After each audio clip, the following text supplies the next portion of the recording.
8 महीने जेल में रहने के बाद आम आदमी पार्टी उम्मीद कर रही थी कि उसके दूसरे सबसे बड़े नेता को सुप्रीम कोर्ट से जमानत मिल जाएगी, लेकिन सोमवार को मनीष सिसोदिया और आम आदमी पार्टी को बड़ा झटका लगा। अदालत ने मनीष सिसोदिया की जमानत याचिका खारिज कर दी।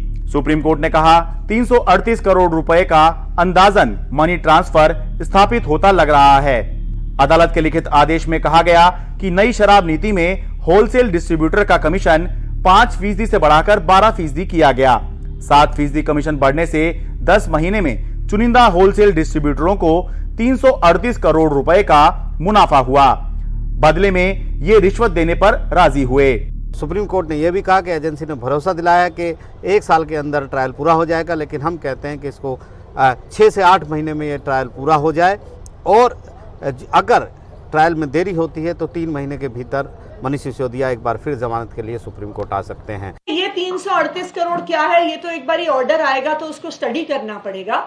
लेकिन जो पॉइंट सुप्रीम कोर्ट ने खुद उठाया था कि ये पैसा मनीष सिसोदिया के पास पहुंचा या नहीं पहुंचा, क्या उनके पास पहुंचा, क्या उनके किसी परिवार के व्यक्ति के पास पहुंचा, या उनकी किसी परिवार से जुड़ी हुई किसी कंपनी के पास पहुंचा, इस सवाल का जवाब तो आज भी वही है, क्योंकि ईडी के अपने आरोपों में भी मनीष सिसोदिया के पास कोई भी पैसा पहुंचते हुए वो नहीं दिखा रहे हैं।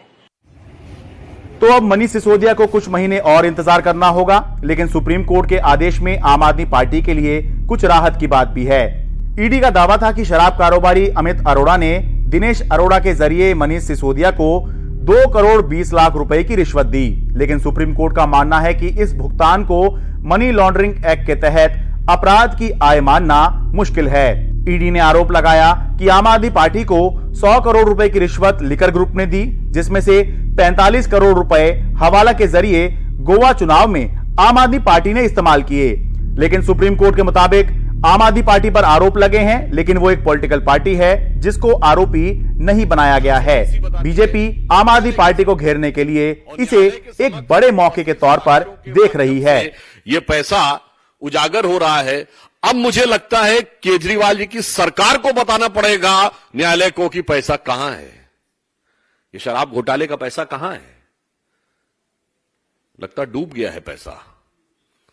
वैसे शराब में बहुतों का पैसा डूबता है, उन्होंने दिल्ली की आम जनता की कमाई का पैसा भी डुबोया है। फिलहाल मनीष सिसोदिया के लिए राहत की बात यह है कि सुप्रीम कोर्ट ने कहा है कि अगर ट्रायल में देरी होती है तो मनीष सिसोदिया 3 महीने बाद फिर से जमानत याचिका दायर कर सकते हैं। यही नहीं, मनीष सिसोदिया की पत्नी की खराब तबीयत भी सुप्रीम कोर्ट की नजरों में है, उनके ध्यान में है। इसलिए सुप्रीम कोर्ट ने कहा है कि अपनी पत्नी की खराब तबीयत के आधार पर भी अगर मनीष सिसोदिया चाहें तो वो अंतरिम जमानत याचिका दायर कर सकते हैं।